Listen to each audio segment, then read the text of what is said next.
Yeah, I'm always looking for ways to improve my quality of life. You know what I mean? And more so than improving the quality of life, like techniques that I'm actually able to implement. A lot of the time I think I want to try something and then I can never stick with it or something, I don't know. Which then just ends up making me feel bad about myself and it's this like negative spiral, you know what I mean? And I've become curious about some of these techniques like Buddhism. I've become very curious about Buddhism. You know, they talk a lot about mental clarity and emotional balance and discipline, mindfulness, detached from things. I can't help but wonder, does that detachment automatically at odds with ambition? Like, if I want to achieve all these things so I can be more effective and more ambitious, does that even count anymore? Like, is that not how you're supposed to do it? I don't know. So I'm sure that's a discussion. I don't know a ton about it because I'm curious about just going and completely immersing myself in a Buddhist environment and seeing if there's anything that I can take away from it that'll make me feel better about my life. It's a beautiful day out right now, right? This day has been a tough day for me, and most days for me are tough days, to be honest. And it's like, what am I doing wrong in my life that's the way that I feel? I have everything to feel good about. I'm relatively young, I have a great wife, I enjoy my career and my stuff that I'm doing. So like, is the human condition just an unhappy one? Maybe, but I'm not willing to accept that. Somehow in my brain, I've convinced myself that connecting with Buddhist principles would maybe help me in some way. If I'm gonna go all the way with it, I think part of the situation is like shaving your head,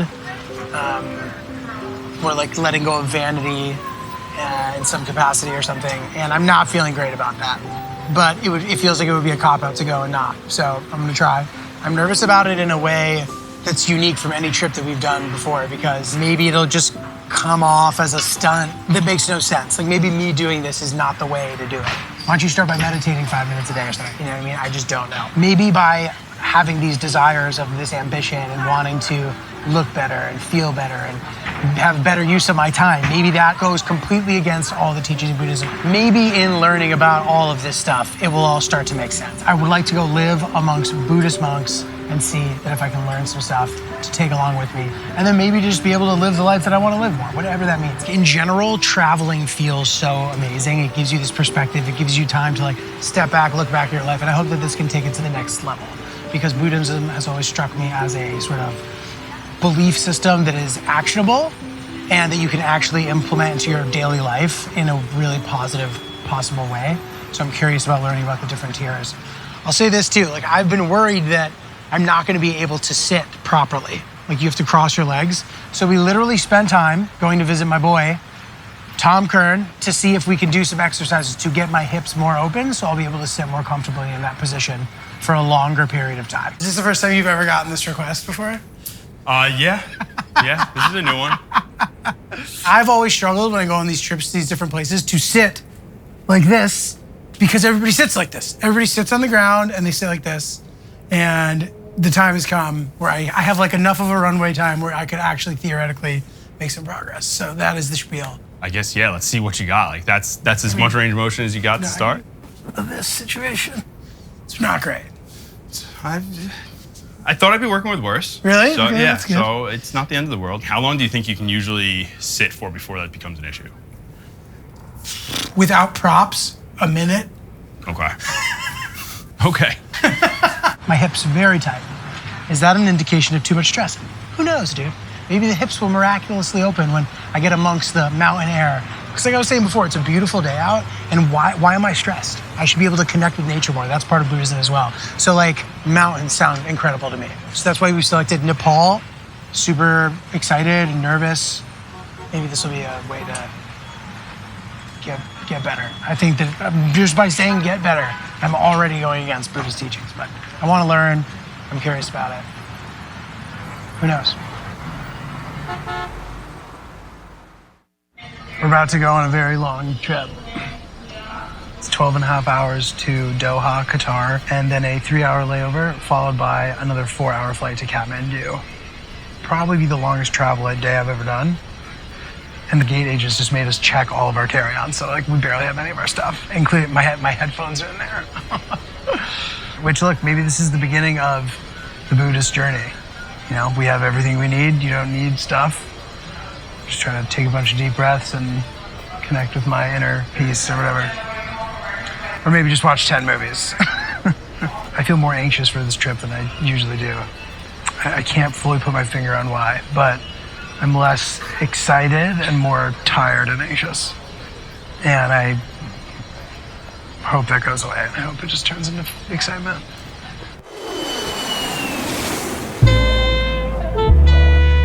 It was a long flight and I probably slept 2 hours total. But at least we made a new friend who was on an even crazier journey than we were. Meet Bradley, 18 years old and heading for naval deployment in Bahrain. Not only was his journey here insane, but it's his first time flying on a plane. Bradley was on a 4-leg flight that started in Norfolk, Virginia, where he then flew to Chicago, and then to New York, and now to Doha, and he would eventually end up in sunny Bahrain.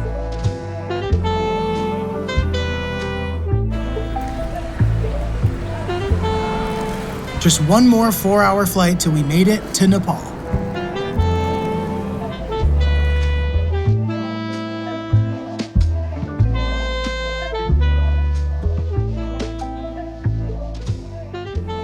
But obviously, it wasn't going to be that straightforward. We traveled 20 hours, landed, and now we're stuck on the runway because there's a fire. The good news is that we were able to land at all. It's not just they diverted us or something.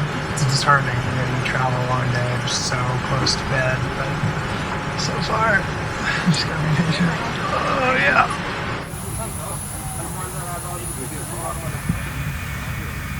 Finally, I smell the fire.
Time to link with our guide Pradeep and our trusty driver Niroj.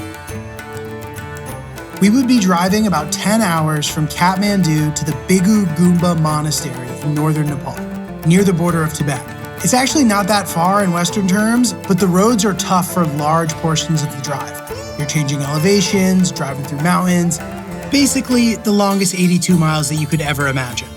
We got started super early to try to avoid the hustle and bustle, but it was only a matter of time until it started getting crazy. Kathmandu is densely populated and there's always a lot going on. The Kathmandu Valley is a World Heritage Site and is filled with a lot of really cool cultural gems.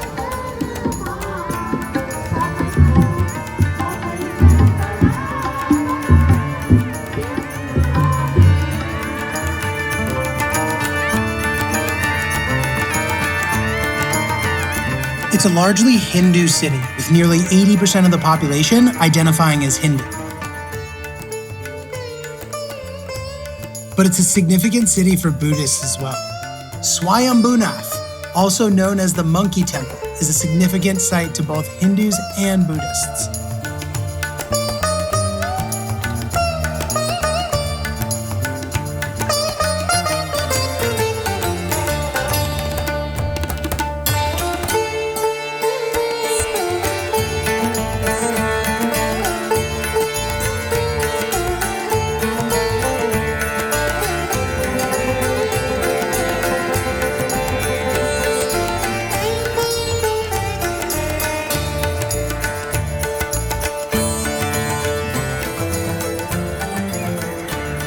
The Buddhanath Stupa, significant for Buddhists, is one of the biggest in the world. A stupa is a dome-shaped Buddhist shrine, often used to house relics or commemorate sacred sites.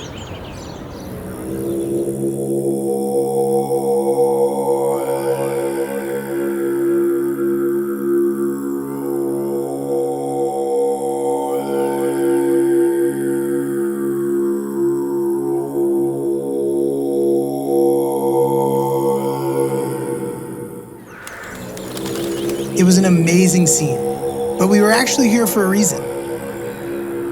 We needed to make a quick pit stop to buy my monk clothing.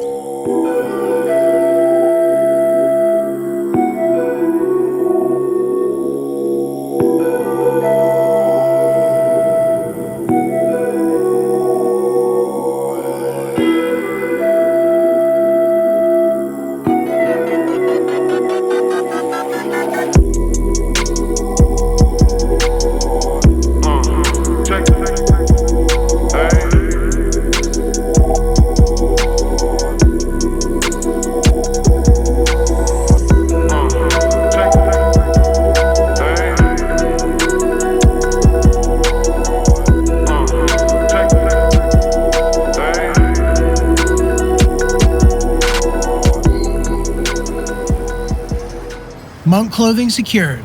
Time to get back on the road.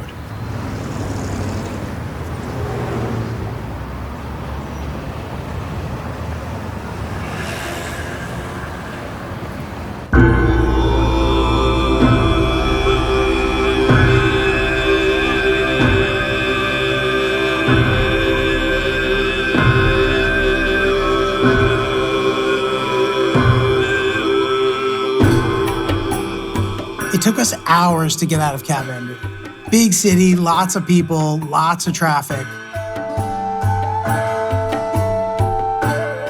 But tons of cool, unexpected stuff at every corner. And as we started to get outside of Kathmandu, the roads only got bumpier, dustier, and more chaotic. We drove for a couple more hours and then stopped in one of the small towns we passed through to grab some lunch. Thank you very much. Appreciate it. All right, please enjoy. Thank you. You gonna have some too? Good. Struggling to wrap my head around what the day's gonna be like. But yeah, I look forward to trying to learn some good stuff. Tomorrow morning, it's gonna start our day in the monastery. Okay, they have a small prayer in there with monks. In Nepali, we call it puja. That means prayer for the Lord Buddha. So in the morning, we're gonna join with them. Then with clothes, you have your monk's clothes. You can dress up, that's there, and join with them.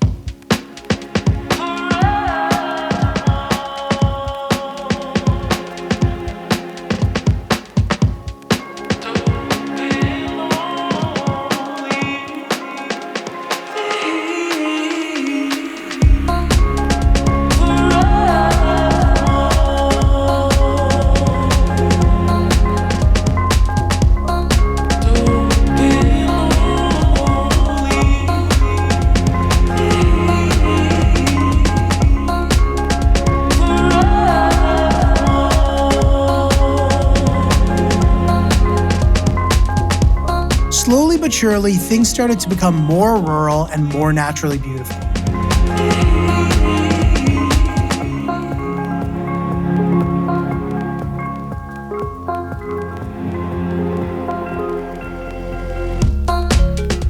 But the roads started to become bumpier and bumpier, and before we knew it, we needed to stop to get our brakes fixed.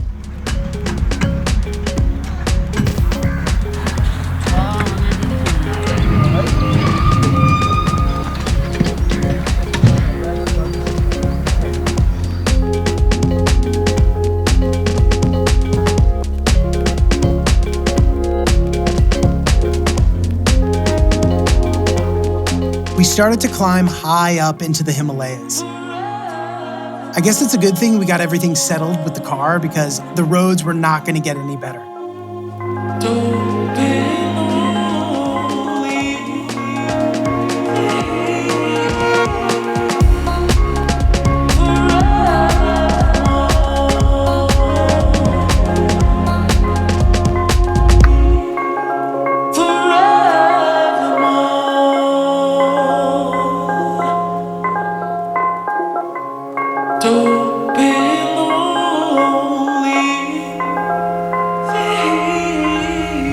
We were almost there, but we did not have cell service and we weren't quite sure how to get there. And as we were sitting there looking at the map, trying to figure it out, I realized that one of the things that I had set out to work on was being put to the test.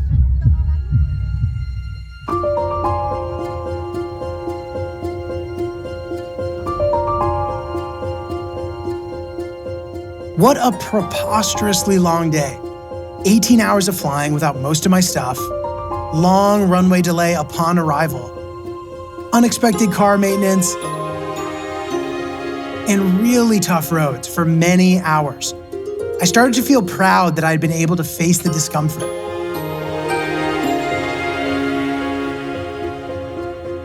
Here's how embracing discomfort supports the 6 virtues of Tibetan Buddhism. True generosity often asks us to give beyond what's comfortable, our time, energy, or attention. Even when it stretches us, discomfort reveals the edge where giving becomes transformative. Patience is forged in discomfort. Whether it's with people, pain, or uncertainty, staying present with what's unpleasant deepens your capacity to endure without bitterness. Discipline requires restraint, even when impulses push against it. Sitting with the discomfort of saying no to desire or habit strengthens inner integrity. Sustained effort demands that you work through fatigue, doubt, and resistance. Discomfort becomes a signal not to quit, but to engage more consciously and courageously. Deep focus and concentration often arises only after passing through discomfort. Restlessness, sleepiness, agitation, embracing these helps stabilize the mind and enter stillness. Discomfort reveals where clinging and aversion live. Meeting it directly uncovers truth. Wisdom matures when nothing is avoided.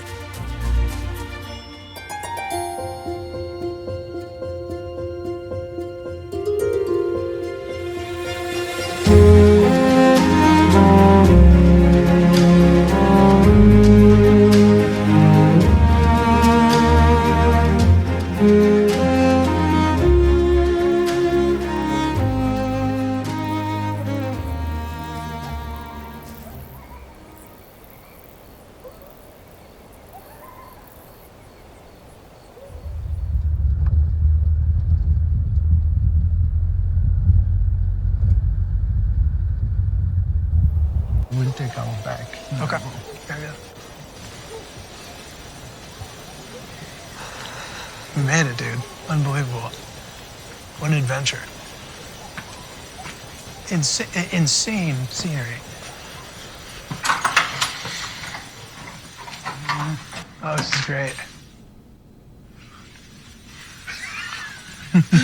This is really nice. Thank you. Good. Yeah, it's great. Okay. This is perfect. Iconic. All right. Iconic. We're very excited. ठिकै छ तपाईँ भइहाल्नुहुन्छ हामीलाई के गर्नु Doing it. अनि Guitar सबभन्दा उसले interest सबभन्दा धेरै लामाहरूको इन्ट्रेस्ट गरेको चाहिँ भाइ हो So he's the person who I talked with him before. Oh, great. He's the Thank you. Christian monks in here. Excellent. So Amazing. Thank you very much. Thank you. किनभने हाम्रो तपाईँले अस्ति भन्यो नि फोटो खिच्नुपर्छ कि हाम्रो फेरि चर्कोटमा प्रोग्राम रहेछ नि चरीकोटमा नुहाउनलाई तातो पानी छ कि छैन छ नि है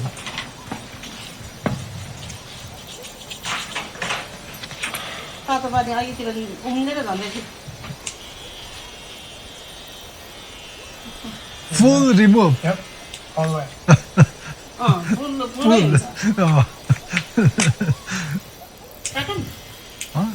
Start. Yeah. Yeah.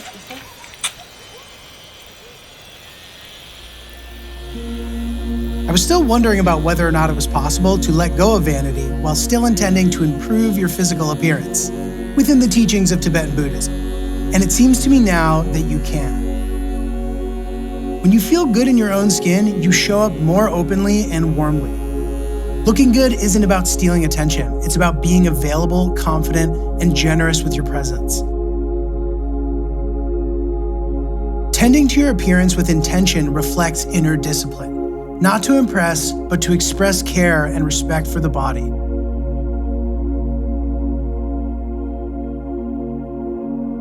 Embracing your appearance as it naturally evolves cultivates patience.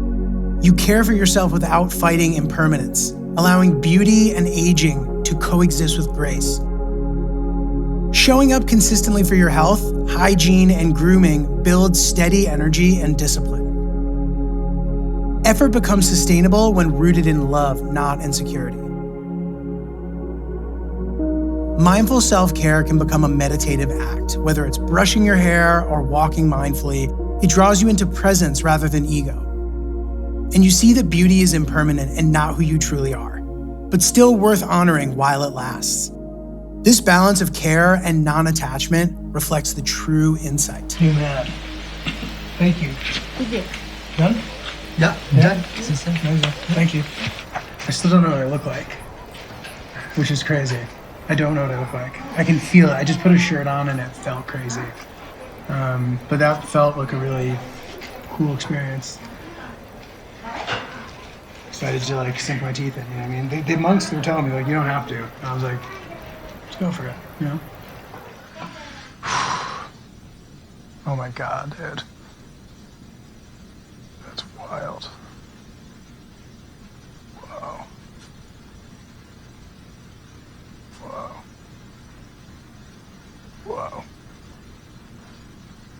That's wild.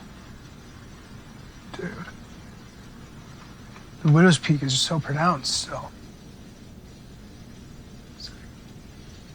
That's crazy, bro. Jeez.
Bigu Gumba is technically a nunnery, which explains, besides the main lama, the female caste at the morning prayer.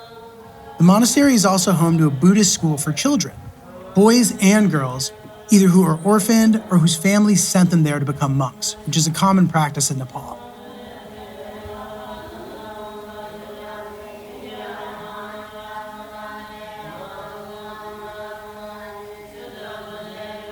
It's also common practice for researchers or students to visit the monastery in this fashion.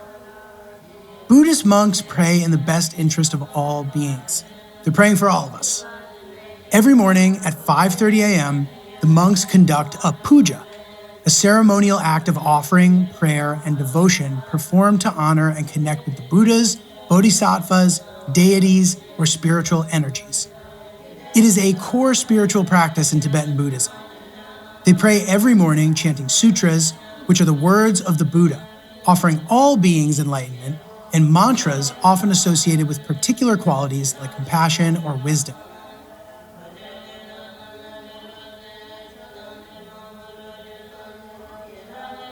The chanting is aimed at focusing the mind, a form of meditation, generating merit and good karma, and to invoke blessings and divine presence.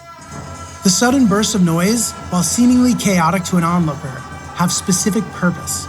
The instruments are played to invite all beings, visible and invisible, to come hear the Dharma, or the teachings. The loud and dramatic sounds are believed to clear mental, spiritual, and environmental obstacles, like ignorance, fear, or spiritual interference, making the space pure and sacred.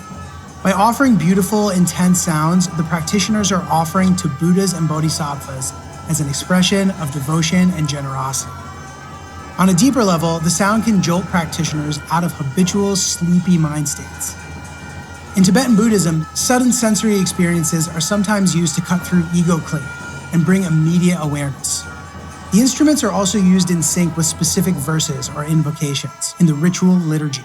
Every sound has a place and timing within the puja. It is not improvised. It is offered in line with the 6 paramitas, virtues that help you bridge the gap between your current mind and your enlightened mind. Generosity, offering objects, prayers, merit. Discipline, maintaining respectful, virtuous behavior. Patience, enduring discomfort. Effort, showing up and staying engaged. Concentration, mindful chanting, visualization, presence. Wisdom, contemplating the nature of reality through text and practice. I had all these Buddhist ideas that I had arrived here curious about understanding. If I could understand these different ideas within the context of these paramitas, I might be a step closer to living a high-functioning Buddhist existence. In observing this puja, I thought it was funny to see that kids are just kids no matter where they are or what they're doing. Irreverent and mischievous, while still maintaining their status as good pupils.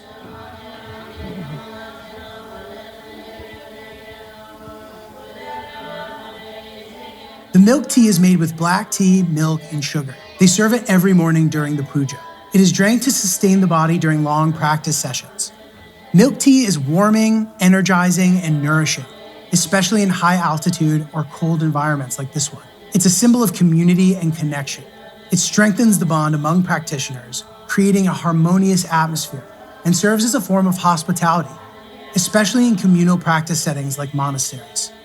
Additionally, tea is first offered to the Buddhas, Bodhisattvas, and Dharma protectors. This tea is placed on the altar or ritually offered during chanting. It represents pure generosity. Offering food or drink is a way of creating positive karma and honoring the enlightened beings.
ritual was so cool. Get here and somebody sort of like very deliberately ringing the gong, calling everybody to come over, and then seeing everybody sitting there doing their thing.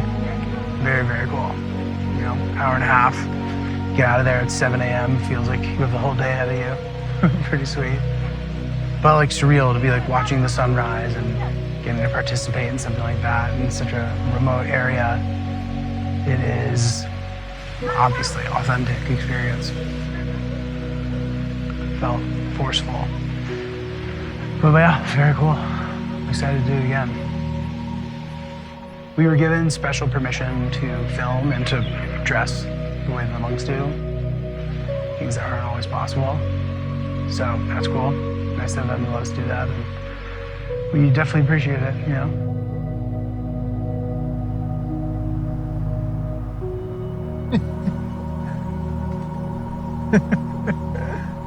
So this is the Bigu Gumba Monastery, which is in the Dolakha region of Nepal. Did I say that right? The province. Dolakha. Dolakha. Okay, I said it good. Yeah. Literally in the middle of the Himalayan mountains with nothing for miles, super remote, off the beaten path, very difficult to get to. The final 3 or so hours of our drive were on just like a road that you could barely call a road. It was like basically going up the mountain, down the mountain, up the mountain, down the mountain. Finally get here. The road itself is fairly new too. Like before, people would have to take like a 4-day overland walking journey to get here. We're like an hour and a half away from Tibet, and the monks here actually are Tibetan monks that speak Tibetan.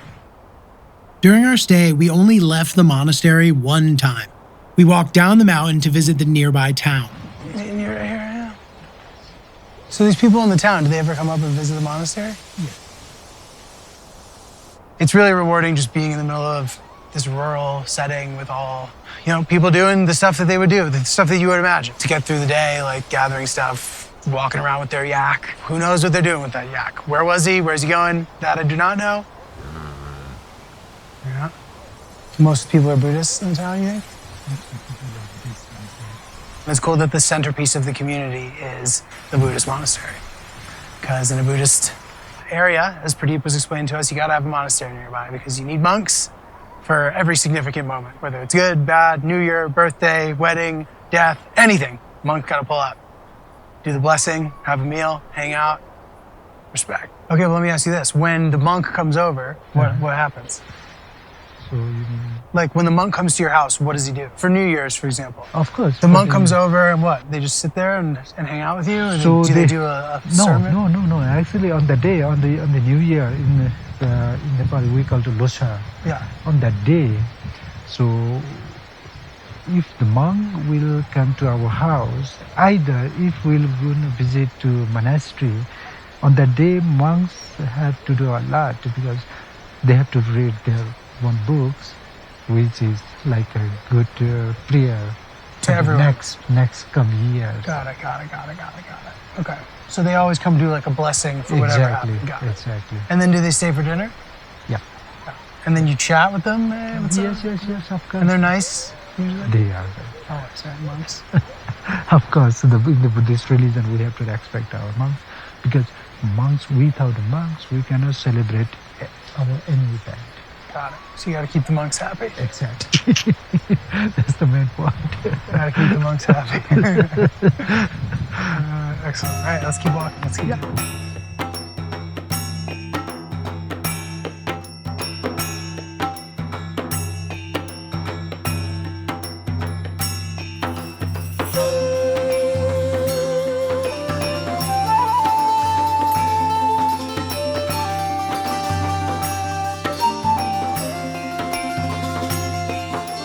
Some of the local people we encountered on our walk suggested we check out the town's ancient monastery.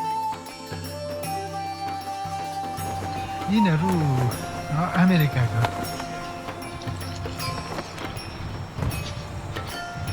We found this ancient monastery. They typically only open one time a year for like special events, but the guy happened to be here with the keys, so he's taking us inside.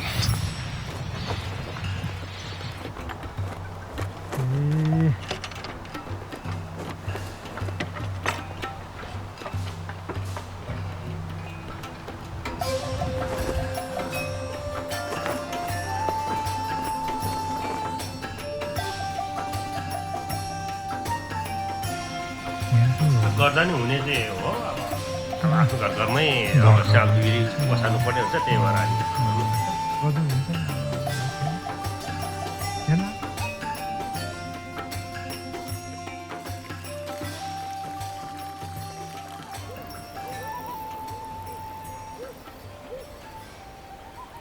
And while we were planning this trip, it's like there's plenty of places that you can go and take like a Buddhist course that's much more sort of catered to tourism and that's used to it.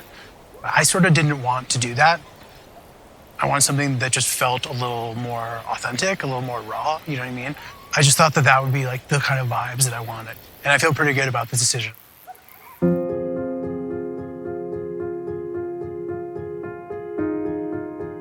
One of the main centerpieces at the monastery is the giant prayer wheel structure. Prayer wheels are one of the most iconic and deeply symbolic objects in Tibetan Buddhism. At first glance, they may seem simple, cylinders spun by hand, but their spiritual purpose runs deep. Spinning the wheel is believed to invoke the blessings and benefits of reciting the mantra, but multiplied many times over, depending on how many mantras are inside. Spinning the wheel is a physical expression of prayer, but in movement. It allows practitioners to accumulate merit and purify karma, even if they're illiterate or unable to chant. The wheel unites body, speech, and mind, making it a complete, integrated practice, even in a moment of passing. They are spun clockwise, which is the same direction that the mantras are written. It's a way to make continuous prayer effortless. The monks are cool, dude. The monks are cool. Unfazable. It's like intimidating. They are like very comfortable in their own skin, doing their thing, rocking it. It was fun that it took like a little bit of convincing to get our friend to shave my head yesterday. She's like, let the Lama do it. The Lama's like, let her do it. No. No, you look great. He was also like, you don't have to do this, dude. I was like, all right, no, I'm trying to like go all in. He's like, all right. And then when he saw me today, he was like, ah. I was like, Thank you for shaving my head, by the way. Yeah.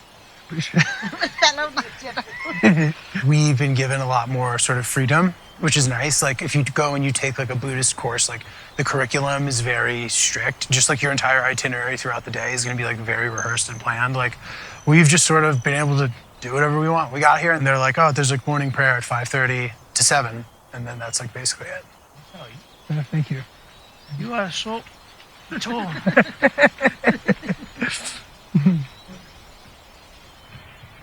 You're good. Thanks for having us. I appreciate it. Thank you. It's been fun. Yeah.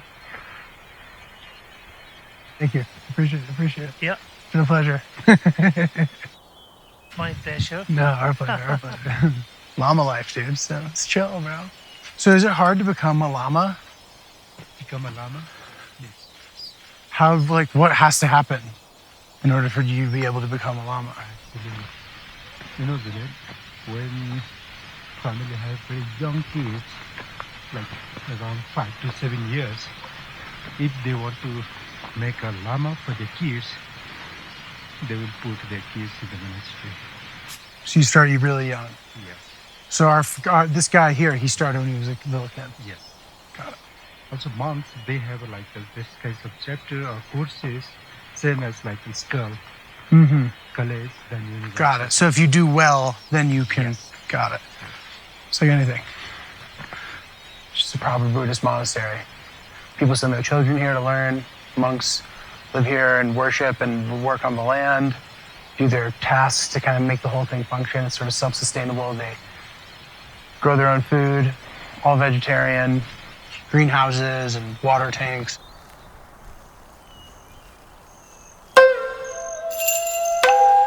What do you want to do now? Breakfast? Our girl has been serving us amazing vegetarian meals 3 times a day. Apparently it's like rude to ask monks what their name is. So for a female monk, you say Ani. So we've been calling her Ani. That is not her name, but that's sort of the title. Our girl Ani, we love her. Then for the female we call Ani. That is perfect. Then that word comes from Tibet.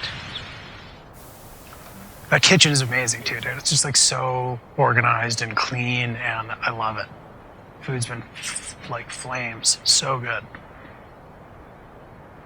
And it's like the same ingredients, you know what I mean? They have a farm, they have like a greenhouse, and they farm and they have all the food here, but it's like amazing how many different things you can do with potatoes, dude.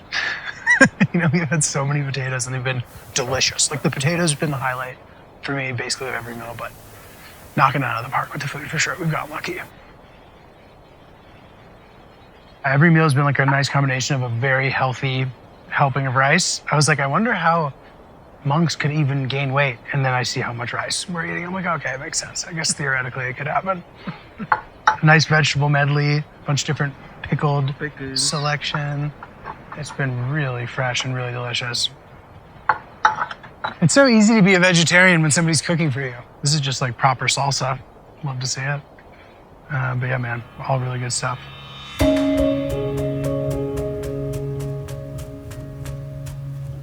One thing I noticed while living in the monastery was how additionally calm I felt due to the simplicity of the things that I was eating. We were eating 3 hearty but simple vegetarian meals a day. Seems obvious that a good diet can help with your emotional balance, but I had never experienced it so dramatically. And emotional balance is one of the key ways to strengthen the virtues of a Buddhist-friendly lifestyle. Blood sugar stability and proper nourishment reduce emotional swings that lead to impulsive or harmful behavior. A well-fed body makes discipline feel less like suppression and more like alignment. When your diet keeps your nervous system calm, it's easier to pause and breathe through discomfort. Food that supports gut health also supports mood stability and emotional endurance, patience. Nutrient-dense meals sustain energy and mood, allowing you to show up consistently and give your best effort. Emotional regulation through diet means you're less likely to quit when things get hard. Persistence feels more natural. A clean, calming diet supports mental clarity and emotional stillness, concentration. With fewer cravings or mood crashes, focus becomes more effortless. A balanced emotional state supported by mindful eating makes space for insight. When the body isn't agitated or starved, the mind can observe without distortion, allowing wisdom to arise from clear seeing. A steady, nourishing diet reduces scarcity mindset and emotional grasping. When the body feels supported, the heart feels more open. Generosity arises without clinging or depletion. 39 years. Wow. She is living in the same place. Wow. And can you ask her if she likes it just as much now as when she was little to live here? Yeah. She's, yeah, that's good. जस्तो लागेर यति बेलासम्म रहिरहेछ अबदेखि त झन् कहाँ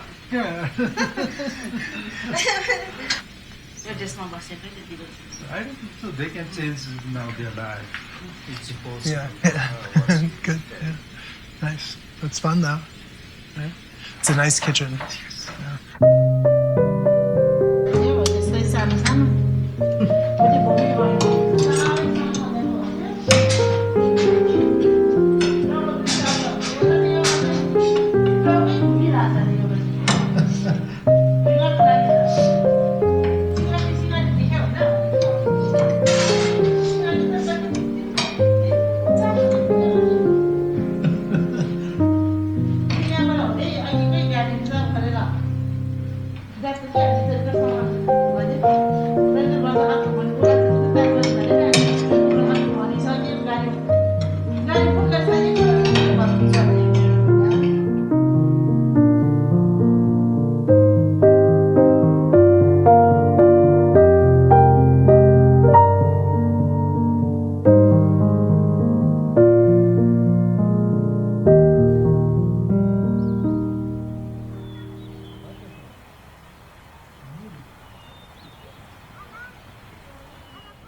Before, it's not like this facility. They don't have any guest house. Oh, I read that they built it after the earthquake. After that, and also their main mission is to cover the expenses. Totally.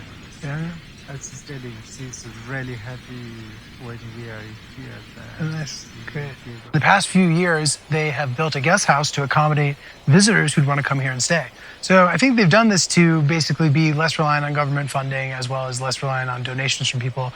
We're in a pretty remote part of the country. So it's a good thing as a visitor, but maybe not as fortuitous for them that this is not along sort of the well-trodden tourist routes. Like along the route to Everest, there are a ton of monasteries, and those towns are very well traversed and people are in and out. But here, tourists don't come here. It's just like harder to get to. So if you're interested in having like a very unique experience, highly recommend coming here. I mean, we are the only visitors currently, and I know that they get some from time to time, but this is pretty much as authentic as it gets. You know what I mean? This is not a whitewashed version of this. I suspect the cat will eventually be out of the bag, and this place will probably have more visitors than they know what to do with. Hopefully that'll be a good thing for them.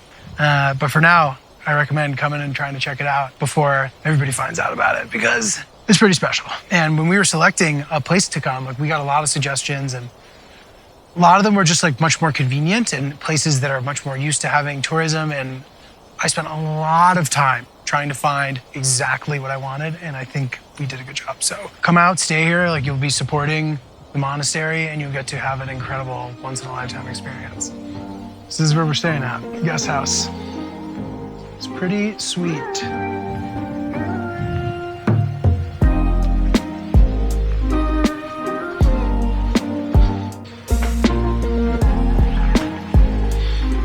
So this is it. First floor, not much going on down here. It is fully electric. Second floor, you'll notice the outlets, universal, love to see it. Bedroom here. This is sort of the like chill zone. Come and hang out. There's some chairs, a table. It's also like really well designed in that it's really hot today, but it's still maintaining like the nice mountain cold inside, which is good. Play cards or whatever.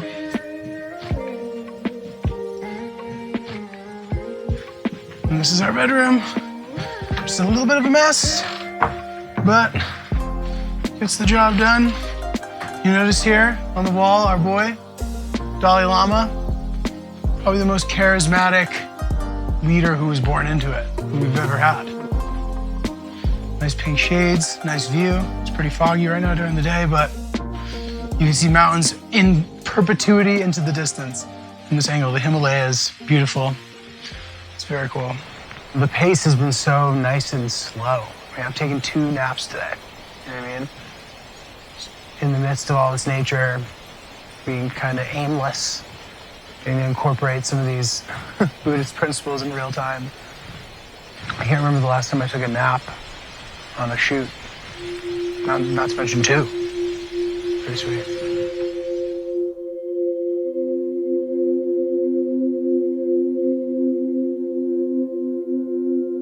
Being idle, or simply doing nothing, can powerfully support Buddhist virtues.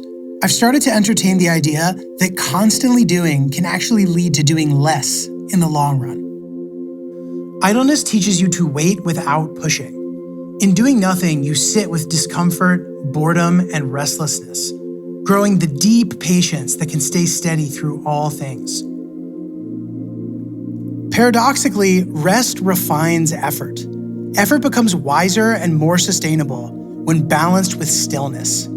Being idle renews your energy and ensures that your action comes from clarity, not compulsion. Stillness is the ground of meditation. In idleness, the mind has space to settle.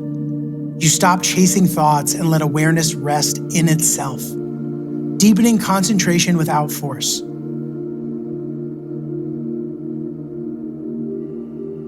Wisdom arises in spacious awareness, not in busyness. Being idle allows insight to emerge naturally, without agenda or grasping. You glimpse the non-doing at the heart of being. When you pause striving, you realize that presence is the most generous gift. You offer your attention, your stillness, and your availability without agenda. True discipline includes the restraint not to overdo. Idleness can be a form of ethical alignment.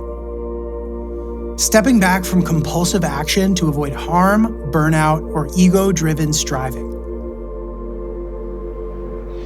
Thank you for letting us out, brother. This is cool.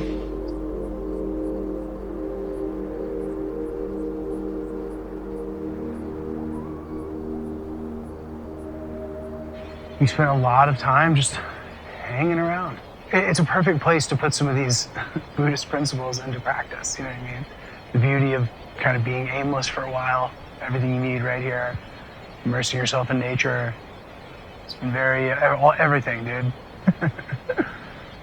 It's been everything, bro. But no, for real, like really, really special. Time in nature has been shown to reduce mental fatigue and improve focus. When the brain isn't overloaded, it performs better. Decision-making, creativity, and even memory all get a boost. It's literally a natural way to strengthen the connection to the virtues of Buddhism. Engaging with the land, walking, planting, hiking, tending, builds embodied diligence. You experience joyful effort not as striving, but as rhythm, like the rising sun or flowing river. Nature teaches unconditional giving. Trees offer shade, rivers offer water, the earth gives food. Witnessing this inspires selfless, abundant generosity without expectation of return. Living in tune with nature nurtures discipline. You begin to act in ways that preserve life and honor interconnection. Nature moves in its own time. Seeds take months to sprout. Seasons change slowly. Being with nature cultivates the ability to wait, observe, and allow, softening the modern urge for control.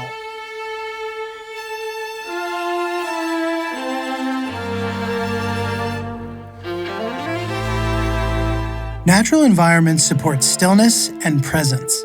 The sound of wind or water can anchor your attention and calm mental chatter, deepening concentration effortlessly. Nature constantly reflects impermanence, interdependence, and emptiness. Clouds form and dissolve. Life arises and returns to earth. Being with nature can awaken deep wisdom into the nature of reality. This must all look crazy when it's clear. This is almost scary. Like, you can't see, if you could never see it, and you know that there's like big things there, it's just like crazy to think, like, what is there?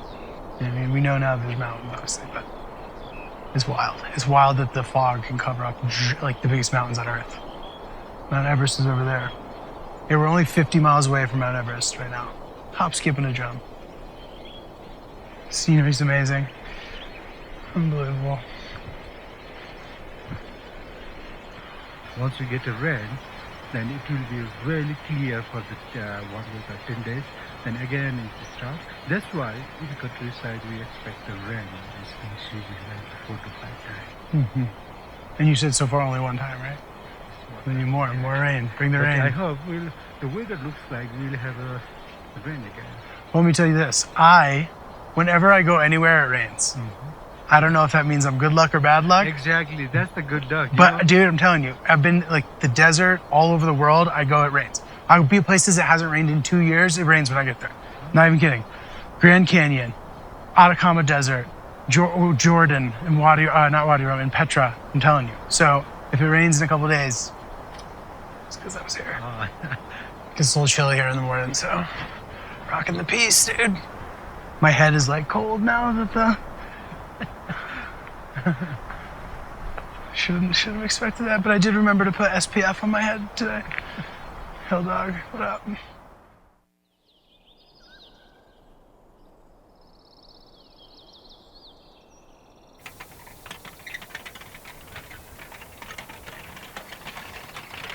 I was thinking going into this that I was gonna learn some like magical Buddhist tidbit and have this eureka moment that was gonna solve all my problems. But that's not really what this was. This wasn't as much a crash course in Buddhism. And even if it had been, what could I expect to learn in such a short period of time, you know? I think the magic here was being in the perfect environment to think about everything that I've previously learned in the most appropriate setting possible. This is the most downtime I've had in years, and it feels amazing to have nothing to do and to just sit around and think about stuff. I know that maybe the highest level of this is not feeling the need to think at all, but I found the downtime super useful for it. And in regard to my self-improvement journey, it's been interesting to revisit my original take. You know, I had it in my mind that I needed to like fix myself somehow, and that this trip could be a step towards that. And I know that a Buddhist might say that we have everything we need and that we're perfect just as we are, but I still feel like there are things that I want to improve in my life. And maybe in my purest enlightened form, I'm supposed to detach from ambition and from results, but I don't think I'm ready to do that. I like having goals. I I now understand that it is possible to detach from results in a way that's good for the mind, while still maintaining ambition and a strong connection to Buddhist virtues. Discipline is based on intention, not outcome. You do what's right because it's right, not because it gets you ahead. Trust the process, as they say. The world won't reward you on your timeline. Practicing patience helps you stay grounded and open when results are delayed or different than you expected. You commit to giving your best effort wholeheartedly, not because you're guaranteed success, but because it's worth doing. Real effort is joyful because it's not conditional on reward. True giving means offering effort, time, ideas, or resources without needing to control how they're received or whether they succeed. You act generously, not transactionally. Focused presence dissolves anxiety about the future. In full concentration, ambition drops away. You're no longer acting for some future version of yourself. You're just here. Wisdom sees that all results are empty, impermanent, and interdependent. This doesn't make life meaningless. It frees you to act, not from ego or fear, but from compassion. I want to develop good habits to live a more enjoyable life. It feels like it'll just take a couple good choices in a row to get the ball rolling. It might not feel great all the time, but you can't outrun the pain. You might as well feel it right now so that you can feel good more often. As I'm thinking about all of this, I am completely surrounded by the most incredible nature. Feeling that connection that people talk about. I can't quite explain the value of that beyond being able to say that it feels really good. And occasionally I've been able to just sit here and look out, and that is all that's happening. Nothing else. Maybe only just for a couple moments, just looking out there, not thinking about anything. They say that's good. I think it is too. I can't really explain why, but it has to be good, right? So let's see if when I go back to my normal life, if I can take any of this stuff with me. I think I'll be able to.